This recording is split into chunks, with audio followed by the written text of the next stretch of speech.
Hello, I'm Shranta Holochak, the founder and CEO of Uma, an Ayurvedic beauty and wellness collection. This is the Uma Elements podcast. Each week, I'll be having a conversation with someone I greatly admire on the topics of Ayurveda, holistic healing, spiritual well-being, and alternative health. By sharing wisdom, together we will unlock a secret that, as ancient as they are, Ayurveda and other ancient modalities are as modern and relevant today as ever. Today, we are chatting with Bani Singh Chadha on the Uma Ayurveda podcast. Bani, a Vedic astrologer, is dedicated to enlightening audiences about the value of Vedic sciences, particularly Vedic astrology, as a means to gain self-awareness and comprehend our inherent nature. She works on re-establishing astrology as a science of planets and helping people comprehend the involvement of planets and the environment as a whole in human lives. Rather than using astrology purely for prediction, Bani guides individuals in understanding the energy of the planets, allowing personal growth and self-discovery to unfold. In this episode, we delve into an enlightening conversation with Bani as we seek a deeper understanding of Vedic astrology, discover the principles behind this ancient practice. Hey, Bani, it's such an absolute pleasure to finally have you on the podcast after months and years of talking about it. And of course, after decades of having known you since boarding school. Welcome. Thank you so much, Shankla. I'm so excited to be here today. You've been dazzling all of us since our school days. You continue to do that even now. So I'm really excited to be part of the Uma family. Thank you for having me. So exciting to be chatting again. Bani, I will dive right into it. You're my favorite Vedic astrologer. I love how you use detailed explanations of science married with almost an art form of adjudicating all of that knowledge that planetary wisdom and astrology provides us and using that to navigate our life while continuing to exercise choice and free will. And with that, I want to lead into a very fundamental question. What are the origins of Vedic astrology? So Vedic astrology is a part of the Vedas. The Vedas are revealed knowledge that came down from the creator. And it's basically the Vedas are an ancient system of knowledge of which even Ayurveda is a part. So Vedic astrology is just a modern name for what we call Jyotish. Jyotish coming from the word light. So basically Vedic astrology, Jyotish, this is a science that gives light. It casts light in our lives. It's like, if you go into a dark room, the light is not on, you don't know where the bed is, you could bump into it. When the light comes on, you kind of know exactly which way to head. So Vedic astrology is based on the belief that the stars, the planets, they all have a powerful influence in our lives because we're all one part in creation. We're not living outside of it. So according to Hindu teachings, life is meant for spiritual growth and growth with honesty and, living a life that's very connected to nature. Giving back to nature, serving nature, sacrificing, just like nature sort of does for us. So the foundation of astrology, of Jyotish, is based on the fact that, whatever we're doing today, where we are today in our lives is just a part of our past action. So it presupposes that every being has a karmic trail coming from them, right? So our ancient rishis, our ancient seers, they developed this science out of compassion for us. They were just basically helping us decode why we are the way we are. Like kids ask very, very fundamental questions, where did I come from? So that is the level of insight that they kind of give us with this science. I love that framing, both in terms of, shining a light, as well as how all of life is interconnected to the universe we operate in, to the relationships we have, to the relationships with our elders. And of course, I think a lot of us believe today more than ever that we bear the fruit of our actions sooner or later. So it almost, encourages us in a way to lead better lives. Moving on from that inception, would love an overview of the scope of Vedic astrology. Like, what are its central practices, the purposes, goals? So, I mean, the fact that we're born already means that we have a past. Because what incarnates is our ego. That's what develops an attachment to things, right? What we call ahamvriti. Now, like I said, the rishis developed this out of their compassion for us. We needed direction, for people who are suffering, just to know our place in existence and how to manage our lives and sort of to give a perspective. So that's really the foundation, the very central principle of astrology, basically to how to help us, get out of any mess, because look, we're all not perfect. So we have this concept in our scriptures that talks about Shad Ripu, which means our inner demons. And there are 6 types of them, Shad means 6. So anger, jealousy, how to manage these things, because many a times we're our own worst enemies. So just helping us decode why we are the way we are. And like I said, its purpose is just an attempt to help us know ourselves. Because astrology encompasses so many different things: psychology, healing, prediction, spirituality, everyday affairs. Because what we're basically saying is that everybody is bound by nature and formed by nature in their own way. No 2 people are the same. So look at the variety that we're really we're talking about. The scope is that it just covers every aspect of human existence. That is the depth to which the science can go. It gives you tremendous insight into movement of planets. I mean, we can cast the horoscope of somebody born 2000 years ago. You have their date, time, place of birth. We can cast a horoscope, tell you exactly how they are emotionally, physically, what were times of stress in their lives. That is the scope. It covers every aspect of existence, even, whether you will have luck investing in the stock market tomorrow. So it can answer any question. Makes a ton of sense. So, I'm drawing a little bit of a parallel to Ayurveda and my experience with it, in that there are some areas, even though Ayurveda applies to all facets of life, there are some areas, especially for people starting out, I have found it to have huge significance. For instance, in the stuff that traditional Western medicine doesn't have ready answers for. So Ayurveda really shines, for instance, chronic and complex ailments like fatigue or symptoms of Lyme disease, or skin ailments like eczema, where people are not getting relief. Drawing a parallel to astrology there and finding the places that you've seen it shine the most or have the most amount of impact in a most profound way, what would that area be? Or those areas be? In many ways, when you talk about, say, allopathy or Ayurveda, I mean, in a sense, astrology faces the same issue, because we have people who come to us for short-term remedies and cures and solutions, right? Some astrologers really, they play into that, right? For whatever reasons. And look, if you have a headache, you'll take an allopathic medicine. In 30 minutes, you're okay. That's the reason why short-term remedies are also sought after in both sciences. But that's the thing.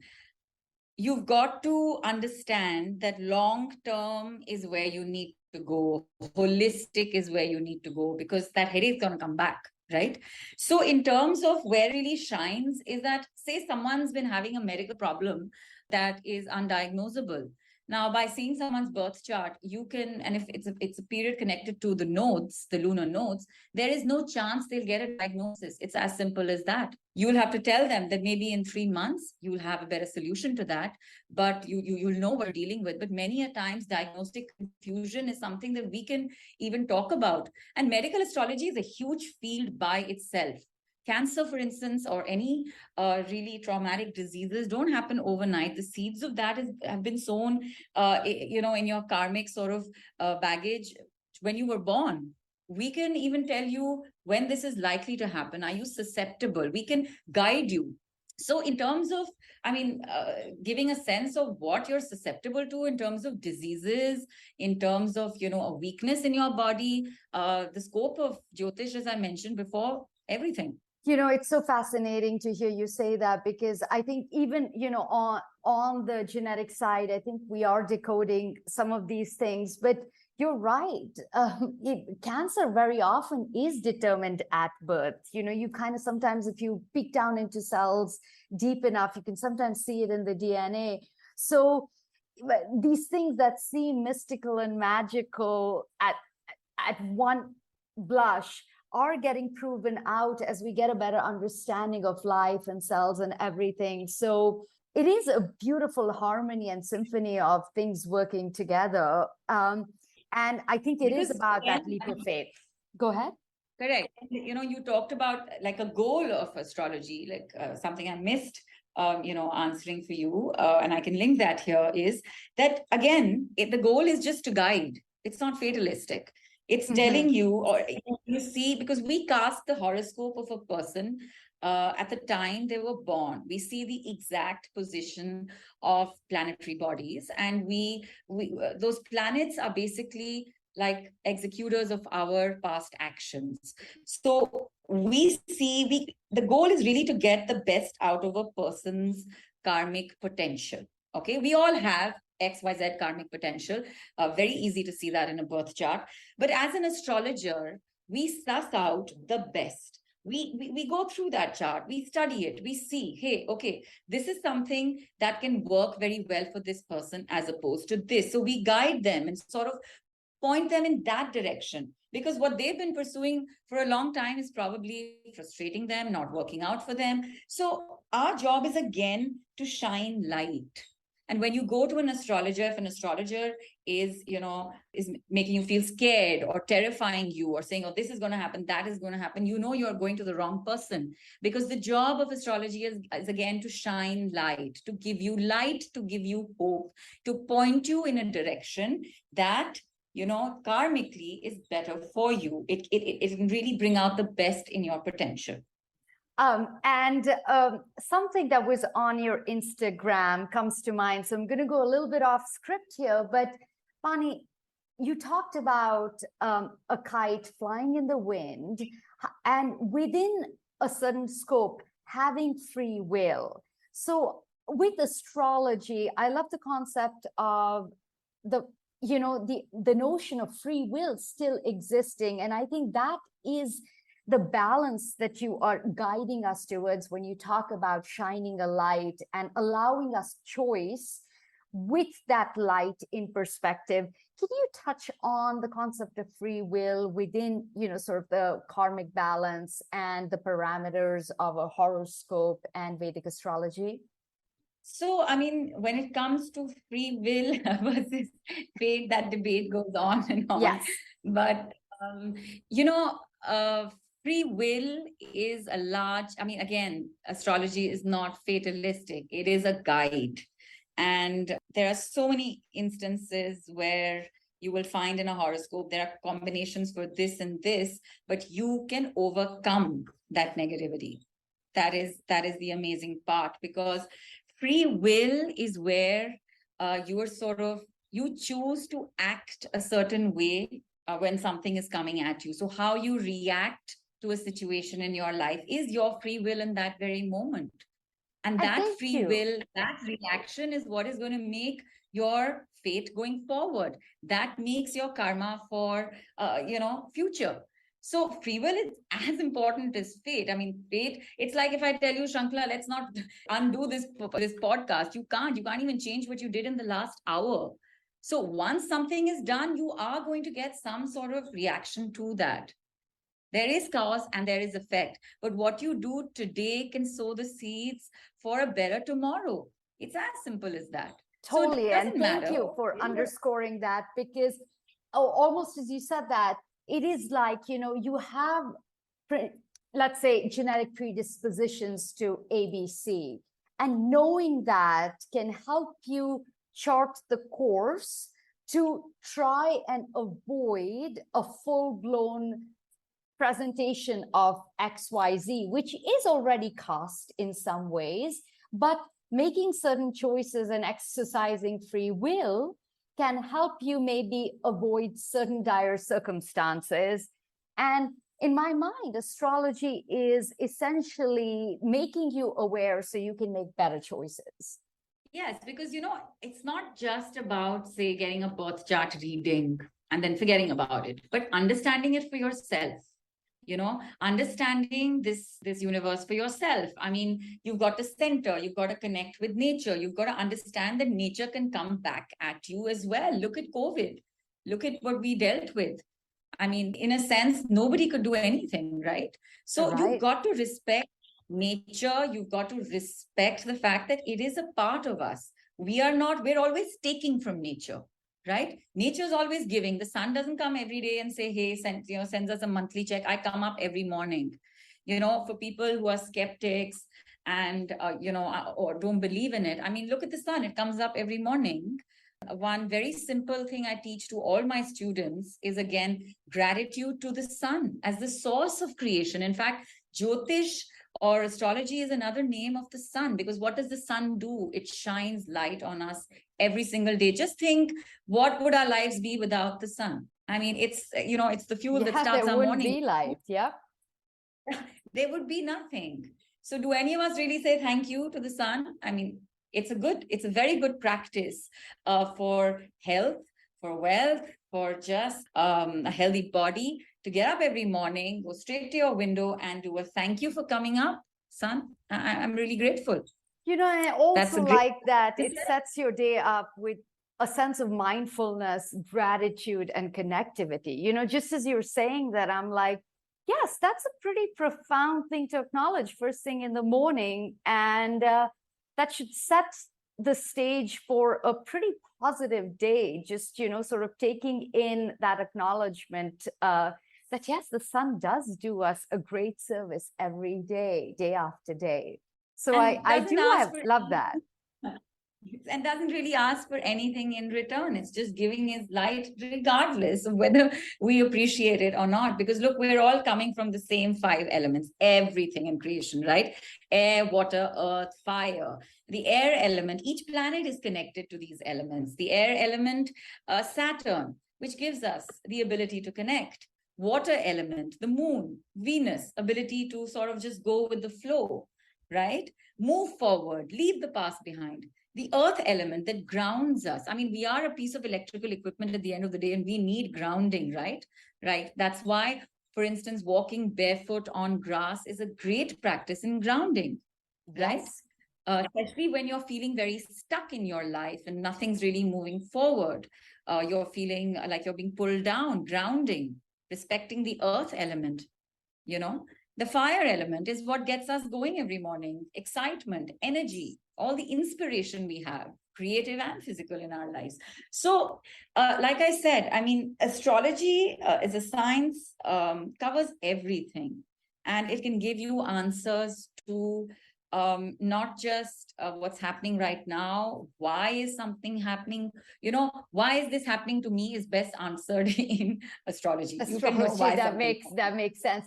And Bani, you were just talking about the planets, and I know the science of astrology does take all of that into consideration. So I'd love for you to talk to us just a little bit about the science of astrology, how planets and, moon, satellites impact our life and our being. Planets are basically, when we sort of bring it down, they're points of light in a really big energy network. Okay. And that energy network is very closely connected, very intricately connected, right? And astrology starts with understanding that, look, we've done X amount of past action, and that is coming from various lifetimes. And in this particular lifetime, I've got a small portion of it that I have to deal with. and what we call destiny, what we call fate. Now, the time you were born, if anyone were to run out, take a picture of the sky at that very minute, that becomes your birth chart. The moment a child takes its first breath independent of its mother, that is the time that we cast, that is the right time to cast a horoscope. And from that, we sort of get a sense of, okay, these are the 9 planets, they're placed here. And we see the placement of the moon, because the moon is extremely important. Because, there is a lot of talk of, say, a healthy mind produces a healthy body and all of that. That's very true, because if you have a healthy mind, that's how you'll have a healthy body. You can't have an unhealthy mind and think you'll have a healthy body, right?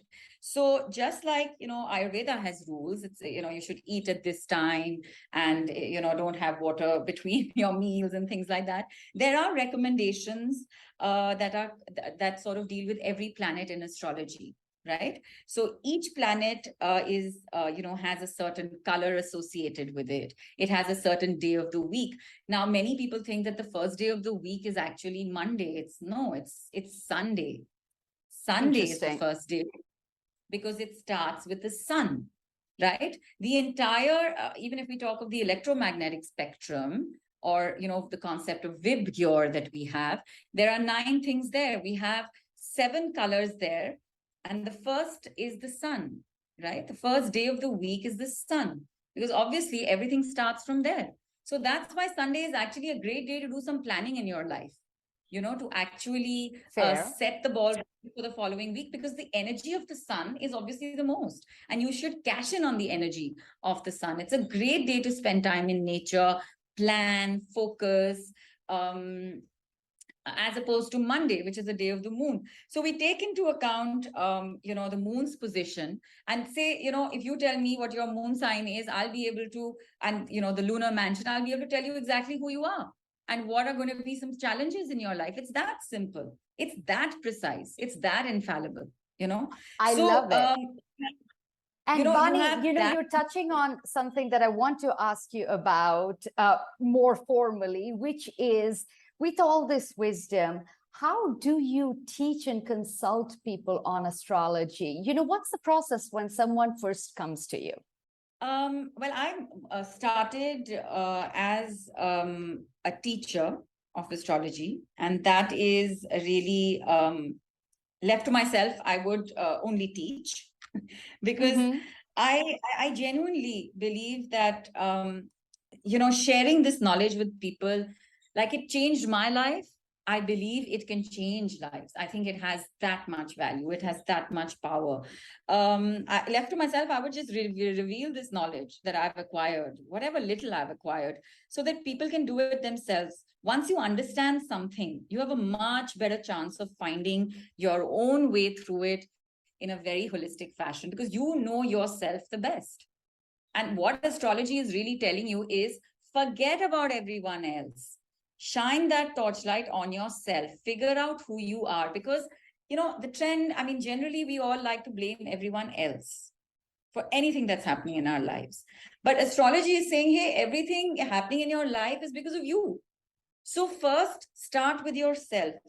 Understand yourself, improve yourself. So I would much rather equip people to sort of take charge of their lives. Of course, I do consultations, I find that, just telling someone that, okay, you've literally got 3 months more of this in your life, and things are going to get better. When you see the light that brings in their life, that the hope that it gives them, it really gives you joy that you can help someone.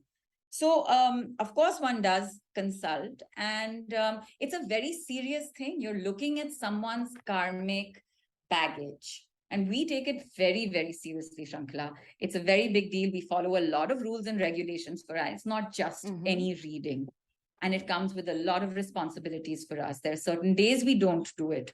So there is a code of conduct associated with it. So it's a lot like, counseling. And the process is, you're just shining light. Again, you're helping to end someone's suffering, give them hope, help explain to them why that shop that they've been trying to open for 5 years just doesn't take off, and that they should do something else. And explain to them that maybe the next 6 months is not a good period to start something new. If you waited just another 8 months, you'll have far more easy success. I mean, the point is, why put your boat out in a storm?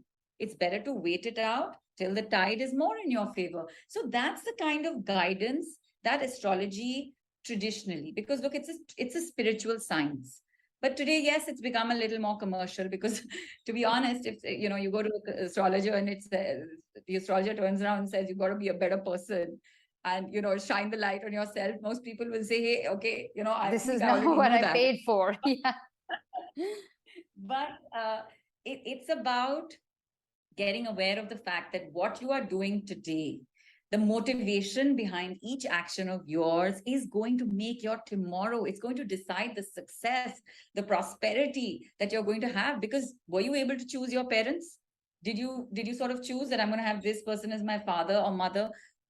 These type of relationships come with the most amount of karma in your life, things that you can't change in your life. And when you are conscious and you are reacting in a more positive way to all the suffering that you're going through or the bad periods that you're experiencing, it sets you up for a much better tomorrow. So stoically going through negative situations is really the way forward. So that, again, that comes back to free will. That is where your free will, I think free will is far more important, because you're making and setting yourself up for a much better tomorrow. Yeah, makes total sense.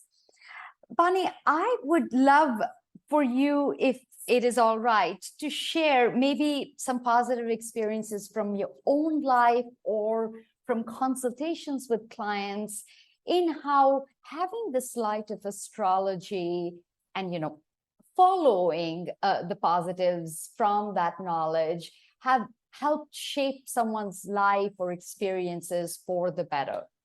So, at least in India, when a child is born, in most homes, they cast a horoscope, right? Yes. They cast a horoscope and they will visit their family astrologer.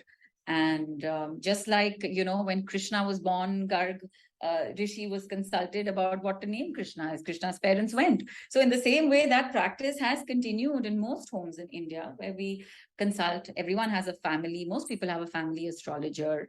And that's how sort of, they get a sense of what are the weaknesses in this child's life and where we should give more attention and things like that. But my experience with astrology, obviously, from a very personal space, has been the most profound thing in my life, because I could go back to any year and I found an explanation for everything that happened. There was a reference to everything that's happened in my life. I just had to look at my horoscope, suss out that year, see how the planets were aligned, and there, the light was screaming, was beaming bright. So it explained everything. It helped me make sense. And it's just only been positive for me, because it's not something I look at for prediction in terms of what is going to happen tomorrow. Of course, this, as the science tells you that, but I think it has more value in giving you guidance, giving you a very holistic approach. Some of the practices that I started doing many years ago have started now sort of, I can see those results in my own life. Can you share? Like health-wise, giving water to the sun every morning has brought positivity that I never had. Because, when you give water to the sun every morning, the sun's light is actually white light, right? And when it hits a sheet of water, if you face the sun, you pour some water in a vessel, the light of the sun, when it hits that medium, that sheet of water, it kind of dissipates into that Vigbur, that electromagnetic spectrum, the seven colors of the rainbow. And your body actually absorbs those colors. It's a very natural way of doing color therapy. And your body is something that craves color, because every part of, or every organ in your body is a different color. So it's craving that color. So it's such an easy hack every morning to just get some, help your health, your vitality, and get some positivity in your life, because the sun is really the center of everything. It rules things like, it signifies your power, your position, your authority, your relationship with your father, your bone structure, your eyesight. There are so many things that the sun represents in a birth chart. So I have found that bringing a lot of positivity in my life. Every practice, I mean, whatever I do recommend is something, or at least most of those things are very tried and tested in my own life, because I have been doing this a long time. I've been studying it a long time now. I mean, since I was in my, early, say 20s, I've been studying astrology. And it's only kind of made sense of every situation in my life. I've had very positive experiences from all of my students. Each of them has left the course always saying that, today we're so much more aware of the thought behind the action. Because, action is not something that just happens randomly. You first have a desire, then you think about how to do it, and then you finally act, right? It's like if I want a pair of shoes, I first desire it. And then I go about thinking how, when, where should I go and buy it? And then I finally act on it. So understanding that our desires are actually the real problem.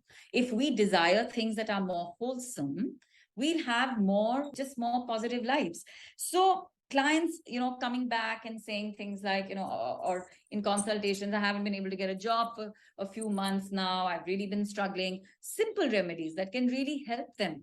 And those are very specific to every birth chart. Because again, like I said, the karma of every person is unique. Every birth is sacred. It comes with its own karmic baggage. So I once gave this kind of very simple remedy. Within 2 weeks, they did have 2 job offers that they got to choose from. So there are many positive. I mean, that's just one way, but I look at sort of really bringing a lifelong practice into my students and clients. That's what I like to do, because it's the same thing. You're dealing with a disease in your life. You can't just take medication for 3 months. I mean, it'll come back, right? Consistent effort, consistent practice. Like, for instance, when we talk of mental illness, in a birth chart, if you have a moon that's associated to the nodes, you are someone who is likely to face a lot more fears, phobias, a lot more complexes than maybe the next person who doesn't. Now, just knowing that, like for instance, with, Rahu, a moon and Rahu conjunction, that person will never stop thinking. Their mind will always be on, and they'll be like, oh God, we can't switch off. A simple remedy like a daily practice of breath work, pranayam. I mean, it's something so simple, because Rahu is connected to the air element. And when you have anxiety and when you are restless, you've got the first thing everyone will tell you is get your breath in check. Now, if you have this in your combination in your natal chart, you will have this problem pretty much on and off in your life. Now, either you get to it, spend 15 minutes a day doing it, and make your life more positive and overcome it. And you can overcome it by your daily action. There is nothing you cannot overcome. You just need the right guidance, and you need consistent effort. It's like going on a diet. You can't do it for 3 months and then, go back to your eating ways. Sure. You've got to live a disciplined life. Makes a ton of sense. Bani, I'm going to ask you a question that I know you're not going to like, because it is generic as opposed to astrology being precise and related to birth charts. But can you share some practices that might work for a wide cross-section of people across a few common issues that we all face? Are there things that we can do in our daily life that will perhaps help our karmic load in way of managing our professional life? I know that slices across various things, but to garner more success, to have better relationships with our colleagues, to feel more successful and accomplished at work, to have more focus. Anything come to mind in terms of practices we could all try and do, or one practice we could all try and do? When we talk of success, actually success is not measured by anything outside, as you're aware. I mean, Fair. Success is inner peace. If you're peaceful, you're successful today. That would be my, sort of one big takeaway really from Jyotish. And Wise words. the thing is that if you're at peace, and peace is something that again has to be really worked on, you're comfortable within yourself, you're not sort of, you're just more invested in your own growth and being a better version of yourself. For that, there are practices ranging from, I mean, you look, we have 7 planets plus the 2 nodes, right? And with each planet, you have a particular, like Ayurveda is based on 3 doshas, right? And the aim of Ayurveda then is to see that they are balanced. Like, for instance, one way to really balance a lot of things is to have the Indian gooseberry, amla. It's like a power drug first thing in the morning. But similarly, in astrology, we will say things like, with Saturn, and that is, in my humble opinion, the most important planet, the most important energy, because that's a planet that stays in a sign for the most amount of time, 2.5 years. That's why it can really do its work on you, right? So if you, and again, like I said, if I know somebody's moon sign, I just need to know that, and I will tell them where their Saturn is. And I do this, randomly. Someone will come to me, they know I'm an astrologer, I teach astrology. Hey, we're having this problem. I'll just ask, what's your moon sign? And they'll say this. I'll know Saturn is placed there. I'll tell them something like, why don't you go and spend a Saturday doing some service to the elderly. Do that consecutively for a couple of months and see how this problem will go away. So just by knowing the position of Saturn in somebody's chart, because what Saturn does is it's in many ways a planet of tough love. So say, things that are very easy suddenly become complicated in Saturn periods. And this is something that never goes wrong. It will always happen. That is a time of great growth in your life, but people get very scared. There's nothing to be scared. This is a time where you will be put through the ringer, but you will come out a much better version. So obstacles, struggles, a lot of things, just, simple things getting very complicated is really, it's the most common thing that happens.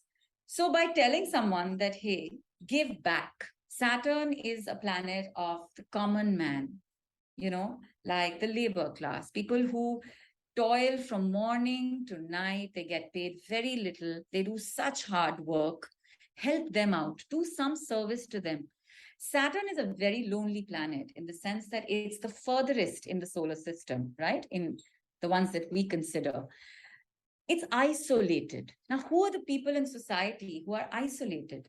The elderly at home. You spend 5 minutes with them. In India, we have grandparents in the house. We'll, come back after a long day at work and probably say hi and move on, or maybe not even do that. But to actually spend some quality time with them is one great way to fix this problem of a lot of obstacles and growth in your life, to give back. When it comes to health, a very, very good remedy is, again, giving water to the sun, showing gratitude to the sun every morning, waking up very early on a Sunday morning and doing your Surya Namaskars in yoga. The practice of Surya Namaskar, or what we call the sun salutations, is an excellent remedy for health and vitality related issues. When we talk of emotional and mental issues, it's the moon. So, Shankla, the movement of the moon and, as you know, the movement of the tides are always in perfect sync with each other. Yep. So, if the tides can follow the movement of the moon, obviously the moon affects us because we are 70% water at the very, base of it all. We are, our entire water system in our body is the moon, and the moon affects each of us.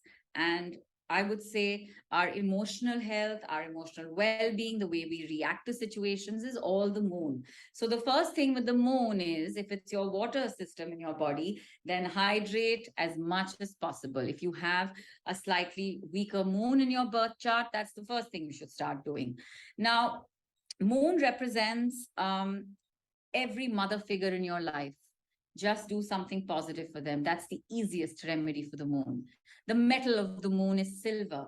I've seen very positive results with just, drinking water from a silver vessel. If you keep it overnight and drink that water, it really helps balance a lot of emotional things. Besides, I mean, it's a well-known fact that for the moon, meditation, mantra chanting, these things work very, very well, because the moon just needs, moon is like, the monkey mind. We need to sort of bring it to center. So meditation, pranayam, breath work, these are all great things. And just doing more positive things for mother figures in your life. That's a very easy remedy for the moon. Now, Jupiter is an interesting planet because it's the giver of wealth and prosperity and luck in your life. And here we all want that, right? Sure. We all want that abundance. Jupiter is abundance. It is expansion. It is growth. But above all, Jupiter is the giver of wisdom, knowledge. So a very simple thing is, Jupiter's day is Thursday, like Moon's day is Monday. Jupiter's day is Thursday. Just teach someone else a skill.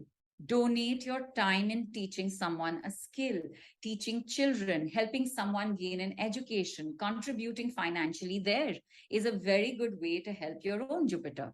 Venus is the planet of sex, of the spouse in a chart, and it's the feminine. So again, a very simple remedy is respect women. Easiest remedy. Help lift each other up. And you'll find in many homes, women are each other's greatest enemies. Stop that. You're spoiling your own Venus, and Venus is the giver of comfort and luxury in your life. The more you respect everyone, you will have a better chance at the rest of these, the more material angles that come with these planets. Venus is the spouse, right? So respecting your spouse, respecting that relationship. These are all things, basic. Every planet has a relationship associated with it. When we talk of Mars, for instance, it's the sibling, doing something positive for your sibling. So each planet like that has a metal, has some kind of donation you can do with it. With Venus, you can donate clothes. Someone's getting married, they can't afford to sort of buy something, or wedding dress or something, helping contribute in that. Simple things you can do. Just really getting out there and spreading that love, spreading that help, helping anyone in need, being of service is just a remedy for every planet. With the moon, it's the mother figure. With the sun, it's doing something positive for your father. So these relationships and doing positive things for them will help. How profound and how enlightening. I also love that it's so wholesome. Thank you for sharing that, Bani. I know we've taken up a lot of your time, but there's just one burning question that I think all of us have on our minds, which is, I love how you set up by saying that Ayurvedic, I apologize, that Vedic astrology is very personalized, just like Ayurveda. And, you look at your personal doshic makeup, you look at your personal chart. I know Western astrology, as we look at it sometimes, is more blanket statements about a sun sign. So what would you say are some of the similarities and key differences between astrology as we sometimes see it in the West versus Vedic astrology or Jyotish? Well, they're very different in the sense that Vedic astrology deals with sidereal astrology, right? We have the 4 cardinal points in seasons. You have the summer solstice, which is coming up now, 21st June, and 21st March, which is the spring. You have the winter solstice and the autumn one, right? 21st March, according to Western astrology, sun goes into Aries, right? Sun signs work on tropical zodiac because that goes by seasons, not by what's really happening up in the sky, not by the stars. And Vedic astrology is basically based on actual movement of what's happening above, actual movement of celestial bodies in the sky. It's not seasonal movement. Interesting. There's a huge difference, right? We base everything on as above, so below, which means what's happening up there has a direct relationship with what's going to happen to us What is happening up there will affect what is going on here in our lives. So remember, the birth chart is a snapshot of the sky at the time you were born. It's not seasonal, right? So that is Vedic astrology. That's more moon based, right? Because Christmas, for instance, is always 25th December, but our major festivals in India, for instance, will change, will go a few weeks up in there, because we literally time it to the exact position. That is the very same way your birthday, like the day you are born, is not, every year is not the same day. Your Vedic birthday is different from your actual, from, Interesting. And that is something that people get so wrong, because it's your Vedic birthday that's far more important, especially when you're, it's a good day always to give back karmically. It has solid power to help you through a lot of obstacles in your life. And it'll always be maybe a week after or a week before. Every year it'll change.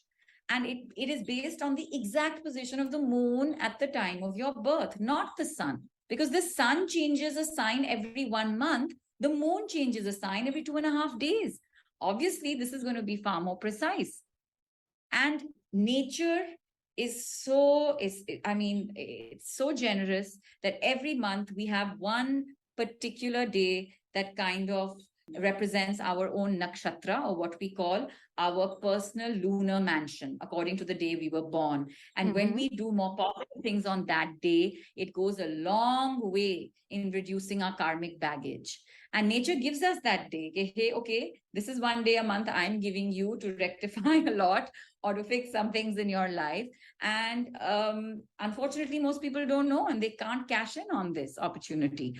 So what's more important every year is your Vedic birthday, because that is the exact position. The stars were aligned when you were born. How so yeah, cool. There's a huge Wow, Bani, I can't wait for my own follow-up session with you to sort of dig into some of these things. I can think of a lot of planets that might be slightly pissed off with me, and that I should, put in my good work towards. But speaking of good work, I know you have touched so many lives, and so many people will not just enjoy having listened to this and being illuminated about the world of Vedic astrology, but also take away so much actionable, tactical insight from this. So definitely more to follow from me for our audiences in terms of how we can help them parse some of these things, figure out issues with the moon, where things were. But I know I've taken up a ton of your time, so thank you so much. It's terribly gracious of you to be here, and I can't wait for more to come. Thank you so much. Thank you so much, Shankla. Just as I end, I'll just say that, Please. Birth chart is really, going to teach you self-awareness, because I think what we don't realize is that thoughtless actions can lead to a lot more baggage than we can even understand. And the bill that we've got to be very careful about, paying is the bill of karma. And that's where we should exercise a lot of caution. So very simply, just don't do unto others as you would have them, do unto you. That's the universal law. And I think those are important things to keep in mind as we, navigate our lives. Sage advice to live by. Thank you, Bani. And I look forward to chatting more, sharing more wisdom about Vedic astrology, courtesy of you. So thanks again, and I'll talk to you soon. Thank you. Thank you for having me. You can learn more about astrology with Bani by following her on Instagram at Bani Singh Chadha. That is BANISINGHCHADHA.